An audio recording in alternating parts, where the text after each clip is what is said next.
রোশনি লে আয়ে মঞ্জিল সে বহুত দূর হামে। তুমি আমাকে যে অন্ধকারের কথা বলতেছো, ওই অন্ধকারে আমার জন্য ভালো ছিল, কারণ ওই অন্ধকারে আমাদের পূর্বপুরুষ ইখতিয়ারউদ্দিন মোহাম্মদ বিন বখতিয়ার খলজি 17 জন সৈন্য নিয়ে লক্ষণ সেনকে পিছনে দরজা দিয়ে পালিয়ে যেতে বাধ্য করছিল। আমরা অন্ধকারে ফেরত যেতে চাই।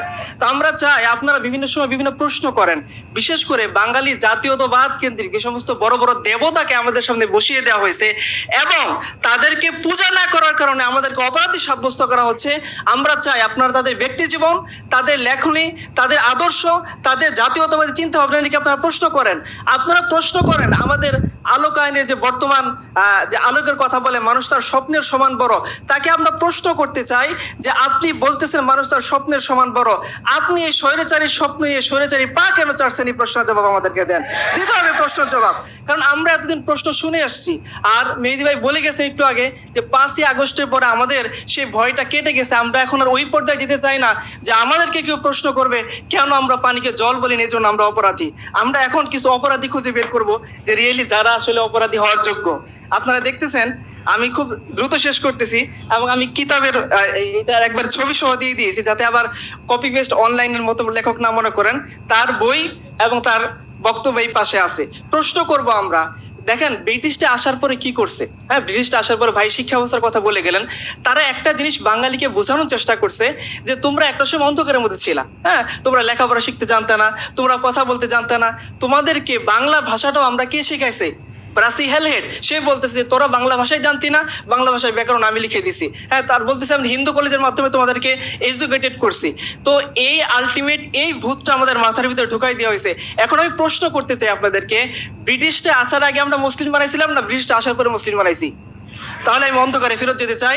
যে মুসলিম পড়ার কারণে ব্রিটেনের রানী সে গর্ববোধ করতো যে ঢাকার মসলিন আমি পড়ছি, গর্ববোধ করার বিষয়, আমি ওই অন্ধকারে ফেরত যাব, তোমাদের আলোকায়নে আমি থাকতে চাই না। আচ্ছা, তো দেখেন আমাদের সে আলোকায়নের যুগ। সিল্ক রোড বলে একটা রোড ছিল, আপনারা জানেন। এই সিল্ক রুটের মাধ্যমে বাংলাদেশ থেকে এই সিল্ক কাপড়গুলো নিয়ে চায়নাতে, হ্যাঁ, আরো বিভিন্ন দেশে রপ্তানি করা হয়েছে। এই সিল্ক কাপড় ছিল ব্যবসায়ীদের জন্য, পর্তুগিজ বলেন, ডাচ বলেন, ওলন্দাজ বলেন, তাদের জন্য খুব একটা লাক্সারিয়াস বস্তু যে বাংলাদেশের সিল্ক তারা রপ্তানি করতেছে। এটা কি আমরা ইংরেজ আসার আগে বানাইছিলাম না পরে বানাইছিলাম? তাহলে আমি অন্ধকারে ফেরত যেতে চাই। দেখেন সেই যে আমাদের সোনালী যুগ, আমরা তাজমহল ইংরেজরা আসার আগে বানাইছি না পরে বানাইছি? স্যার টমাস রো তিনি আসছেন ব্রিটেন রানীর পক্ষ থেকে সম্রাট শাহজাহানের দরবারে, এসে কলোনিয়ালিজম অবলিক পোস্ট কলোনিয়ালিজম এই বইটার মধ্যে লেখা আছে যে তিনি এসে ব্রিটেন রানীর দেওয়া গিফট খুলতে সাহস পাচ্ছেন না। কেন পাচ্ছেন না?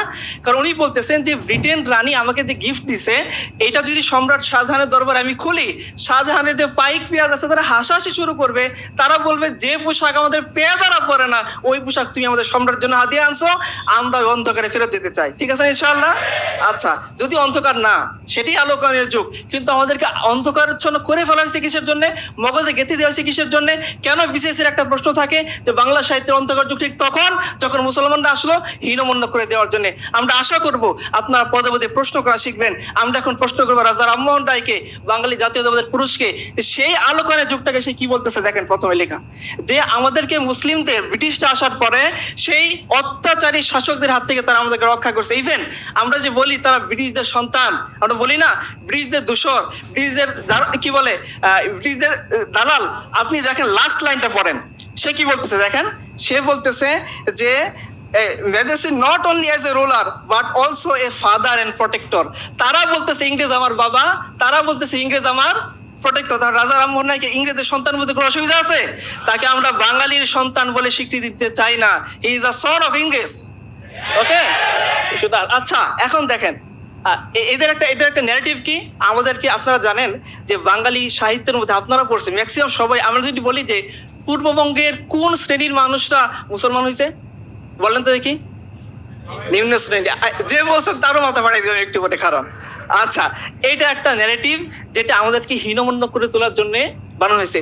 পূর্ববঙ্গের বেশিরভাগ মানুষ বৌদ্ধ ছিল না হিন্দু ছিল? কে বলছে হিন্দু? তারও মাথা ফাটাবো আমি। হ্যাঁ, কি ছিল তাড়াতাড়ি বলেন, সময় নেই তো আমার। আচ্ছা, বৌদ্ধদের মধ্যে কি ক্লাসিফিকেশন আছে? ব্রাহ্মণ, ক্ষত্রিয়, বৈশ্য, শূদ্র আছে? তাহলে বৌদ্ধ নিম্ন শ্রেণী কিভাবে হলো? প্রশ্ন করবো না আমরা?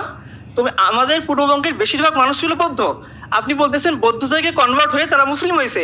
বৌদ্ধদের মধ্যে তো ক্লাসিফিকেশনই নাই, যদিও ক্লাসিফিকেশনটা একটা জাহিলি ধারণা, এটা আসলে আলটিমেট অন্ধকার। আলো তো সেটাই যে রাসূলুল্লাহ সাল্লাল্লাহু আলাইহি সাল্লাম বলে গেছেন, সাদার উপরে কালোর, কালোর উপরে সাদার, আরবের উপরে অনারবের কোনো অধিকার নাই, যদি থাকে সেটা হলো তাকওয়া, এইটা আলো। তো তোমরা যে বলতেছো যে অন্ধকার, তোমরা যে বলতেছো যে নিম্ন শ্রেণীর মানুষ, আমাকে বলতে দেন যে সে নিম্ন শ্রেণীর মানুষটা আলটিমেট কারা ছিল? এখানে তো সংখ্যাগরিষ্ঠ কখনো হিন্দু ছিলই না, ইভেন এখানে কখনো হিন্দু ছিলই না। এই প্রশ্নটা আপনারা খুব অবাক হয়ে যাচ্ছেন, এটা আমি দায়িত্ব নিয়ে বলতেছি।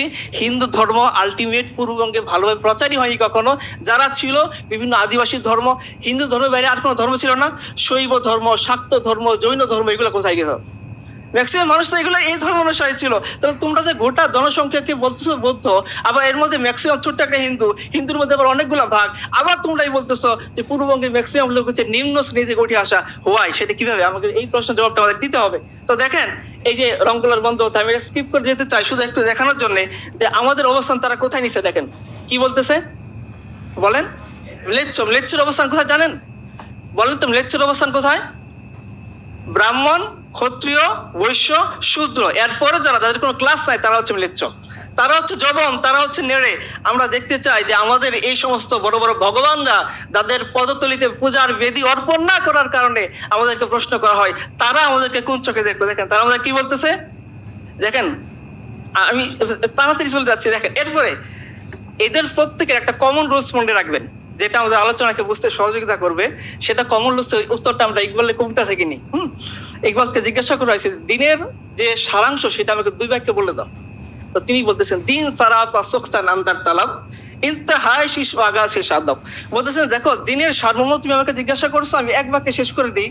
সেটা হচ্ছে, দিন শুরু হয় আদব দিয়ে, শেষ হয় ইশক দিয়ে। এদের যে দিন, এদের যে জাতীয়তাবাদ, শুরু হবে মুসলিম বিদ্বেষ দিয়ে, শেষ হবে ক্ষমতাসীনদের পায়ে মাথা নোয়ানোর মাধ্যমে। দেখেন এই ভদ্রলোক কি বলতেছে, দেখেন লাস্টে দেখেন ওই লাইনগুলো খেয়াল করেন।